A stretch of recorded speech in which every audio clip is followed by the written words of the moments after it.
नमस्कार, हमारे छत्तीसगढ़ के इस खास बुलेटिन में आपका बहुत स्वागत है। मैं हूं आपके साथ हंसिका पाठक।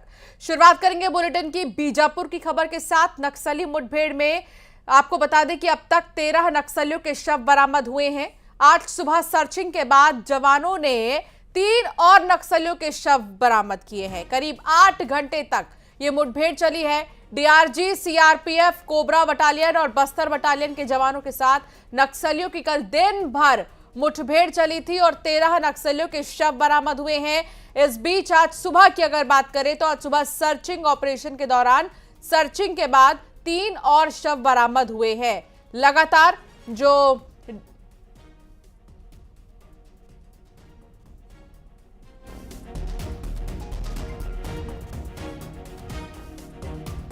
और आपको बता दें कि अब बीजापुर ला दिया गया है। बरामद किए गए नक्सली के शव को 8 घंटे ये मुठभेड़ चली है और उसके बाद जो 3 शव बरामद हुए हैं उन्हें अब बीजापुर ला दिया गया है।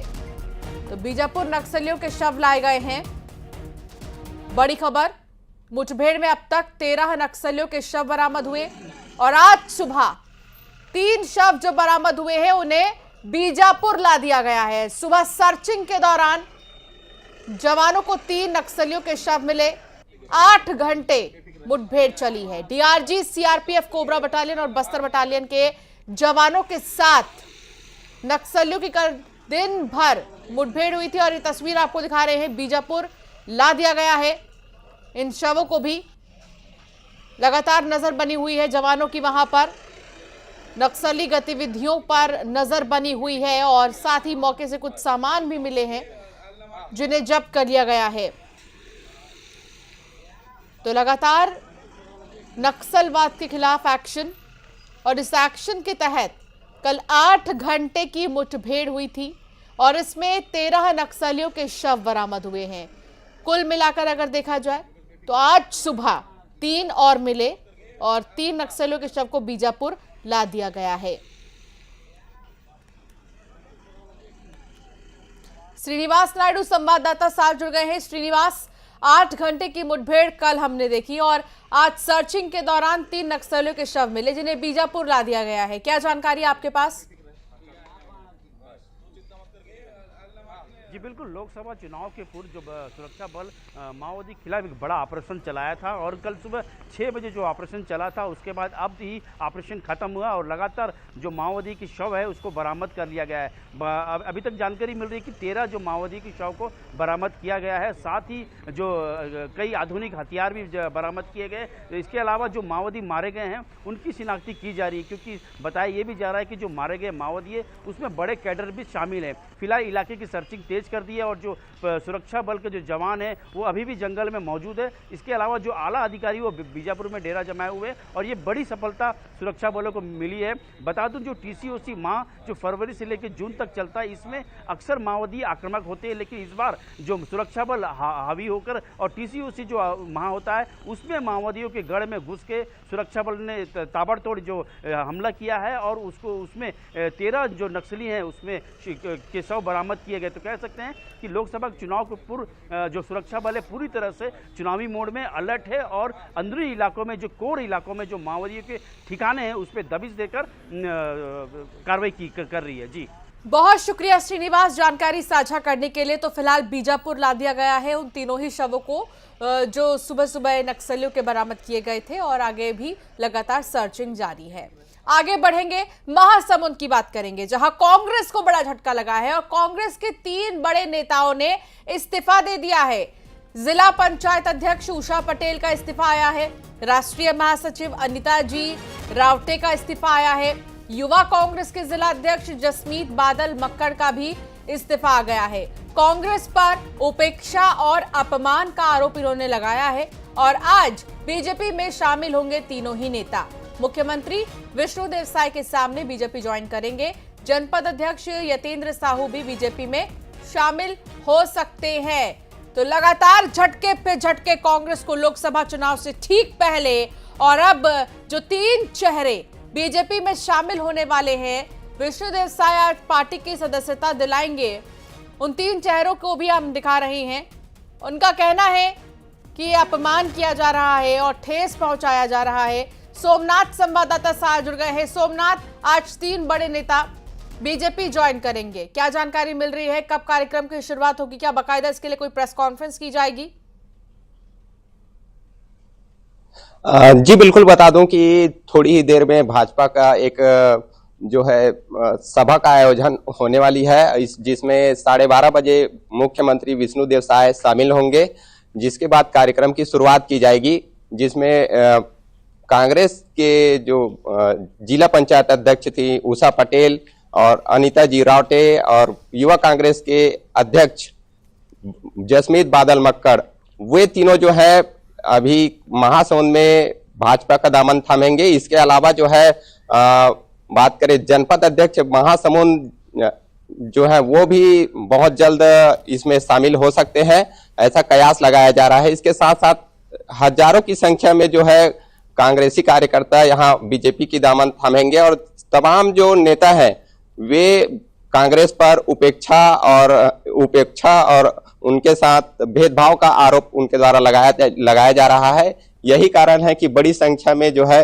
यहाँ कांग्रेसी जो है भाजपा प्रवेश करने वाले हैं। जी बहुत शुक्रिया सोमनाथ जानकारी साझा करने के लिए। तो 3 चेहरे वो लगातार हम आपको दिखा भी रहे हैं जो आज बीजेपी में शामिल होने वाले हैं। आगे बढ़ेंगे।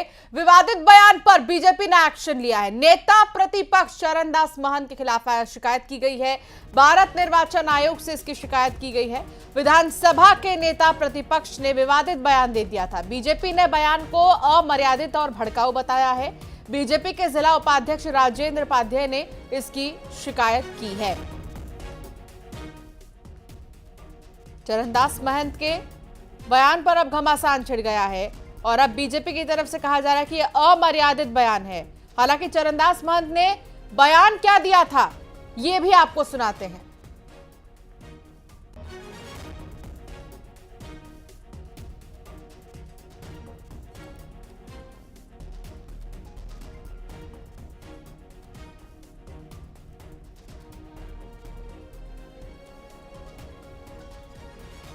एक संरक्षक चाहिए, अच्छा लाठी धर के बांधने वाला। नरेंद्र मोदी के खिलाफ अगर कोई लाठी धर के खड़े हो सकते तो तुम्हारे सांसद खड़े हो सकते। एक मिथिलेश संवाददाता साथ जुड़ गए हैं। मिथिलेश, जिस तरीके से चरणदास महंत पर अमर्यादित और भड़काऊ बयान देने के अब आरोप लग रहे हैं, इस पर शिकायत भी कर दी गई है, क्या इस कुछ आगे बढ़ा है ये मामला शिकायत के बाद? देखिए, अभी शिकायत की गई है और इसमें आचार संहिता का उल्लंघन मानते हुए इस पर उचित कार्रवाई की मांग की गई है। कांग्रेस की मुश्किलें दिन ब दिन बढ़ते जा रही है। चाहे बीजेपी की बात किया जाए, हमलावर नजर आ रही है, तो वहीं कांग्रेस के ही अपने लोग जो है वो अपने ही नेताओं पर यहाँ पर जो विवादित बयान है या आचार संहिता का उल्लंघन जैसे मामले पर शिकायत कर रहे हैं। तो अभी ताजा घटना में यही है कि जो जिस तरह से नेता प्रतिपक्ष चरणदास महंत ने कल नामांकन रैली के दौरान में इस तरह के जो विवादित टिप्पणी जो करी थी उसको रोष प्रकट करते हुए बीजेपी ने इसकी जो शिकायत है वो भारत निर्वाचन आयोग से तो राज्य निर्वाचन आयोग से की है। उन्होंने कहा कि उनकी जो इस तरह की जो टिप्पणी है वह अमर्यादित है, अभद्र है, भड़काऊ है और इसे हेट स्पीच करार दिया गया है, क्योंकि उन्होंने प्रधानमंत्री पर भी टिप्पणी की थी। तो इस वजह से उन्होंने उचित कार्रवाई की मांग की है। लेकिन आने वाले समय में देखना होगा कि जो जिस तरह से लगातार कांग्रेस पर एक के बाद एक जो आरोप पे आरोप लग रहे हैं, तो उसमें किस तरह से कार्रवाई जो है राज्य निर्वाचन आयोग और या भारत निर्वाचन आयोग द्वारा की जाती है। ठीक है, अनुराग अग्रवाल जी हमारे साथ जुड़ गए हैं बीजेपी से। अनुराग जी, चरणदास महंत का बयान भड़काऊ और अमर्यादित बताया गया आपकी पार्टी की तरफ से। हालांकि इस पर अब आगे बात तो नहीं बढ़ी है, लेकिन आप लोग किस तरीके से आगे बढ़ेंगे, मोर्चा खोलेंगे, क्या कहेंगे? कांग्रेस से मर्यादा की उम्मीद करना तो बहुत ही मुश्किल है, लेकिन देश के प्रधानमंत्री के बारे में या विपक्षी नेताओं के बारे में भी इस प्रकार के भाषा का उपयोग करके ये अपनी ही संस्कृति का परिचय दे रहे हैं। हार की बौखलाहट इतनी हावी हो गई है कि क्या बोल रहे हैं खुद समझ नहीं आ रहा है। चरणदास महंत एक दिन पहले बयान देते हैं कि हाँ हम अपनी गलती से हारे हैं, फिर कहते हैं कि हम वापस जीत जाएंगे। भूपेश बघेल जी कहते हैं कि कांग्रेस के अंदर स्लीपर सेल है। मतलब ये अविश्वास का जो ये वातावरण है और ये जो बौखलाहट है ये इनके सिर पे हावी हो गया है, चाहे चरणदास महंत जी हो चाहे भूपेश बघेल हो, और इसमें ये कुछ भी अनर्गल बयान दे रहे हैं और इसकी स्तरहीनता ही बताती है कि इनकी और कांग्रेस की क्या संस्कृति है। और जनता इन चीजों को बहुत अच्छे से देख रही है, जनता जान रही है। जनता के जो माननीय नरेंद्र मोदी जी ने जनता के लिए एक तरफ शौचालय, मकान, वैक्सीन की बात की, दूसरी तरफ विश्व में अपने भारत का शहर घरों से उठे उसके लिए कार्य कर रहे हैं। ऐसे व्यक्ति के लिए इस प्रकार की निचले स्तर की भाषा का प्रयोग करके ये अपनी ही मानसिकता का परिचय दे रहे हैं। इसके लिए मुझे लगता है कि जनता इनको इनका जवाब माकूल देगी। लेकिन सियासत में भाषा की मर्यादा को खोना, क्या लगता है कि कुछ कर पाएंगे? 2 बार देश ने जिस कांग्रेस पार्टी को विपक्ष के लायक तक नहीं छोड़ा, सिर्फ और सिर्फ एक परिवार के युवराज को लॉन्च करने के लिए लगातार ये योजनाएं बनाते हैं। इन्होंने इनके लिए राजनीति में सत्ता इतनी बड़ी हो गई, ये सनातन का अपमान करने तक नहीं छोड़ते और प्रभु श्री राम के अस्तित्व तक ही प्रश्न चिन्ह पे लगा देते हैं। तो उससे और मर्यादा की उम्मीद और क्या कर सकते हैं, आप मुझे बताइए। राजनीति में राजनीति का स्तर इतना नीचे तो कतई नहीं जाना चाहिए। आप विरोधी हो सकते हैं, मत भिन्नता हो सकती है, लेकिन मन भिन्न होना और इस प्रकार की भाषा का उपयोग करना बिल्कुल दुखद है। लेकिन फिर मैं कहता हूँ, कांग्रेस इस प्रकार की मर्यादा और इस प्रकार के संस्कार की उम्मीद ही करना बेमानी है। बहुत शुक्रिया अनुराग जी, साथ जुड़ने के लिए और चर्चा करने के लिए। तो भारत निर्वाचन आयोग से शिकायत भी की गई है हालांकि, और चरणदास महंत पर भड़काऊ बयान देने का आरोप है। हम आपको सुना भी रहे थे कि आखिर वो बयान क्या है, जिसको लेकर लगातार अब चर्चा हो रही है। सुरेंद्र वर्मा जी हमारे साथ जुड़ गए हैं। सुरेंद्र जी, चरणदास महंत के इस बयान पर क्या कहेंगे आप? हालांकि बीजेपी कह रही है कि अमर्यादित है, भड़काऊ है। अच्छा, भाजपा ये बताए कि जिनको ये पिछले 10 साल से कोयला चोर बताते थे, 1 घंटे के भीतर टिकट पा गए, और उनके संदर्भ में यदि हमारे नेता कहे तो वो भड़काऊ हो जाता है। भाजपा के केंद्रीय मंत्री खुले तौर पर गोली मारने की अपील करे, वो जायज। और जिन तथ्यों को लेके भाजपा 10 साल से आरोप लगाया, आरोपी बताए, कोयला चोरी का आरोप लगाया, उसके संदर्भ में हमारे नेता कहे तो वो भड़काऊ हो जाता है। ये दोहरा चरित्र भाजपा का जो है वो प्रदेश की जनता और देश की जनता समझ रही है। जिस चिंतामणि को ये कोयला परिवहन में आरोपी बताते थे, वो सरगुजा से टिकट पा गए। पूरे देश में इनका यही चरित्र है। अब तो केंद्रीय एजेंसियां इस तरह से कमल छाप की प्रचारक बनी है कि ईडी आईटी के माध्यम से आरोप लगाते हैं, आरोपी बताते हैं और अपने दल में शामिल करके सारे पाप हो लेते हैं। तो अब जो है कमल छाप का ताबीज पहन लेने से ईडी के रडार से दूर हो जाते हैं। जो आरोपी बताते हैं वो कमल छाप के वॉशिंग मशीन में धुल जाते हैं, कमल छाप के साबुन में उनके पुराने पाप भी धुल जाते हैं। ईडी ने तो छगन भुजबल की शिकायत भी की गई है निर्वाचन आयोग में। अपनी तरफ से सफाई किस तरीके से दिया जाएगा अब कांग्रेस की तरफ से? सफाई की उसमें जरूरत ही नहीं है। यही भाजपा ही आरोप लगाते थे कोयला चोर होने का उन पर, तो वो तो सर्वविदित है।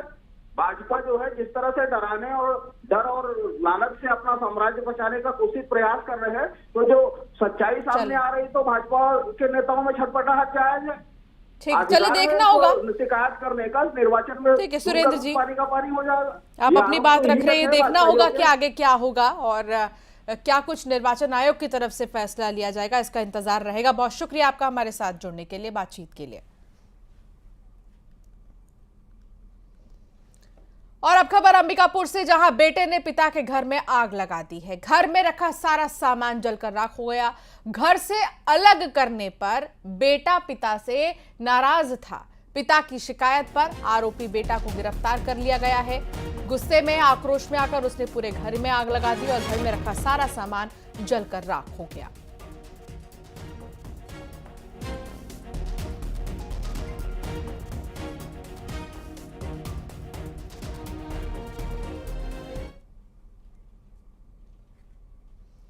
दुर्ग में लापरवाह स्वास्थ्य कर्मियों को नोटिस जारी किया गया है। लगभग 6 डॉक्टर सहित 21 स्वास्थ्य कर्मियों को नोटिस जारी किया गया।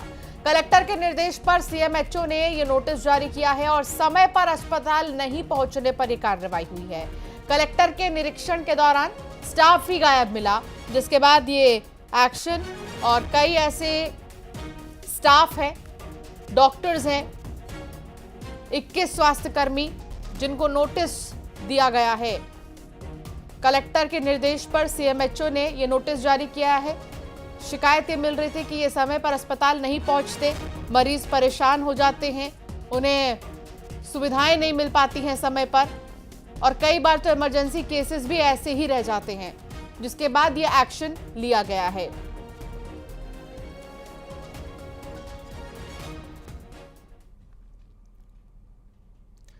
कवर्धा में धड़ल्ले से अवैध खनन चल रहा है और अवैध तरीके से मुरम खनन किया जा रहा है। जेसीबी से खुदाई की जा रही है, हाईवा से मुरम परिवहन किया जा रहा है। प्रशासन कार्रवाई नहीं कर रहा। जेवडन गांव का यह मामला है और ऐसे में कई सवाल उठ रहे हैं कि प्रशासन की तरफ से कार्रवाई क्यों नहीं की जा रही है। आखिर क्यों इतनी लापरवाही, आखिर क्यों इतनी ज्यादा हल्के में खनन को प्रशासन लेती हुई नजर आ रही है। कवर्धा का यह मामला जहां धड़ल्ले से अवैध खनन चल रहा है।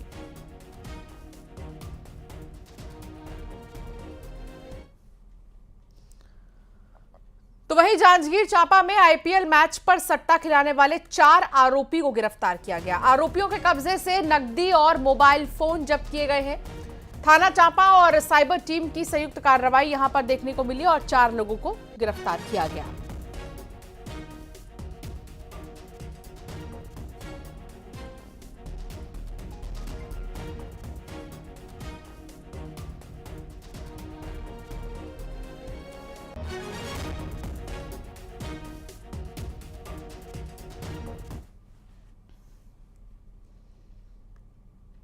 और अब खबर पेंड्रा से, जहां जंगल में आग ने वन विभाग की चिंता बढ़ा दी है। बस्ती बगरा के साल के जंगल में आग लग गई। ग्रामीणों की मदद से आग पर काबू पाया गया। आग से वन्य जीवों के पलायन की आशंका जताई जा रही है। आप तस्वीर देखेंगे, आपको हम तस्वीर दिखाते हैं जहां पर आप देखेंगे कि किस तरीके से आग ने विकराल रूप ले लिया है और जंगलों में आग लगने की घटनाएं लगातार आ रही हैं, थमने का नाम नहीं ले रही हैं।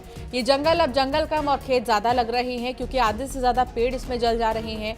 मवेशियों की अगर हम बात करें तो वो भी ज्यादा परेशान हो रहे हैं और ऐसे में सबसे बड़ी समस्या वन्य जीवों के लिए है। उन्हें पलायन करना पड़ रहा है और कई ऐसे वन्य जीव हैं भी जिन्होंने पलायन कर लिया है। जंगल में आग लगने की वजह से यहाँ पर लगातार वन्य जीवों का पलायन देखने को मिल रहा है और वन विभाग काफी चिंता में है।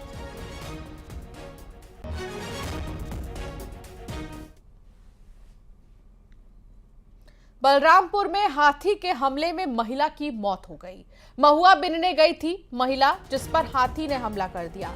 हाथी के हमले में महिला की मौत हो गई और शिवपुर के चिनिया जंगल में हाथी ने इस महिला पर हमला किया है।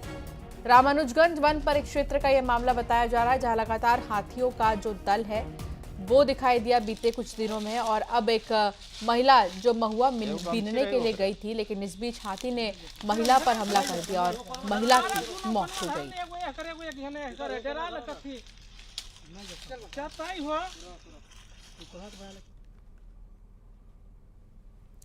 और अब सख्ती से खबर, जहां 1,73,00,000 की धोखाधड़ी सामने आई है। 3 लोगों के खिलाफ केस भी दर्ज कर लिया गया। महिला के नाम से खाता खोलकर धोखाधड़ी किया गया।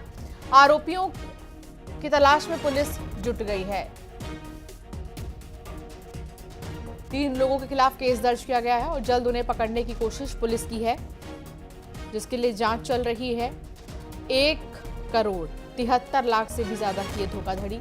पहले तो किसी महिला के नाम पे अकाउंट बनाते हैं, बातचीत करते हैं, तरह तरह के झांसा देकर धोखाधड़ी कर लेते हैं और ऐसे ठगों के तलाश में पुलिस जुट गई है और ऐसे धोखाधड़ी जिन्होंने की है, हालांकि 3 लोगों पर केस दर्ज किया गया है और उनकी तलाश में पुलिस जुटी है।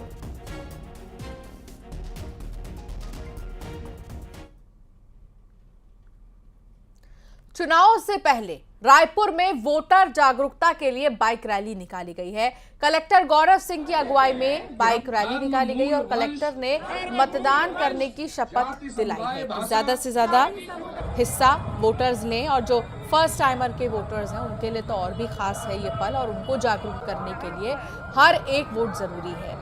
इसलिए वोटर्स को जागरूक करने के लिए बाइक रैली निकाली गई और साथ ही ये संदेश दिया गया कि हर एक वोट जरूरी है, इसलिए बढ़ चढ़कर हिस्सा लें।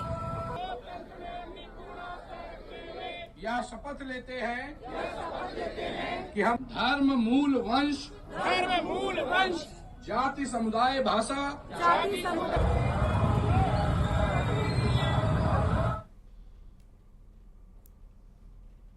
कांकेर में आज कांग्रेस प्रत्याशी का नामांकन होगा। प्रत्याशी बीरेश ठाकुर आज नामांकन करेंगे। नामांकन में कांग्रेस शक्ति प्रदर्शन भी कर सकती है। प्रदेश के अध्यक्ष दीपक बैज सहित 5 विधायक नामांकन रैली में शामिल होंगे।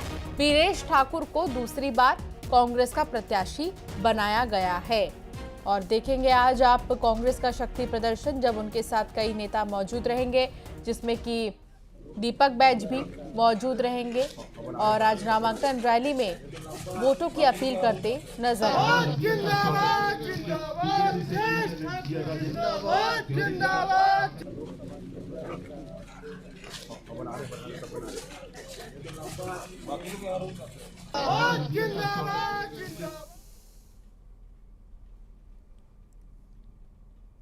और अब बात करेंगे तपती गर्मी की। अभी अप्रैल महीने की शुरुआत है और मौसम ने मिजाज बदलना शुरू कर दिया है। छत्तीसगढ़ के कई शहरों में अभी से ही गर्मी के तेवर दिखने लगे हैं। राजधानी रायपुर में ऐसा हाल है कि पारा 40 के पार पहुंच गया। मौसम विभाग की माने तो आने वाले दिनों में गर्मी अपने पिछले 10 साल के रिकॉर्ड तोड़ देगी। गर्मी के प्रचंड रूप को देखते हुए राजधानी की सड़क और चौक चौराहों पर प्याऊ मटका की व्यवस्था की गई है ताकि राहगीर अपनी प्यास बुझा सके। खास बात तो यह है कि इसमें किसी भी सेवा संस्था का नाम मेंशन नहीं है। एक अज्ञात व्यक्ति द्वारा रोजाना मटकों में पानी भरा जाता है और देखिए आप, जो राहगीर हैं उन्हें प्यास लगे तो वो फौरन पानी पी सके, अपनी बॉडी को हाइड्रेट कर सके, रख सके, इसलिए ये व्यवस्था की जा रही है। गर्मी का क्योंकि पहले से ही ये अंदाज़ा लगाया जा रहा है कि पारा 40 के पार हो सकता है और हाल ही में मौसम विभाग की तरफ से कुछ राज्यों के लिए अलर्ट जारी किया गया कि यहाँ पर 40-45 डिग्री सेल्सियस तापमान रह सकता है।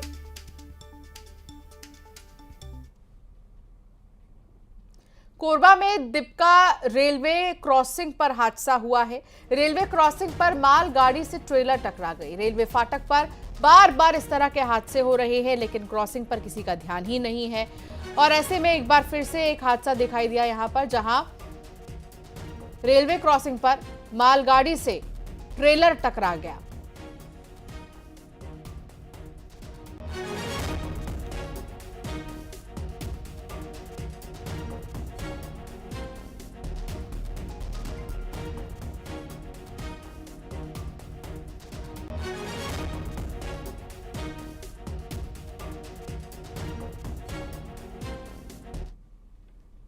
और अब एक नजर टॉप 20 खबरों पर।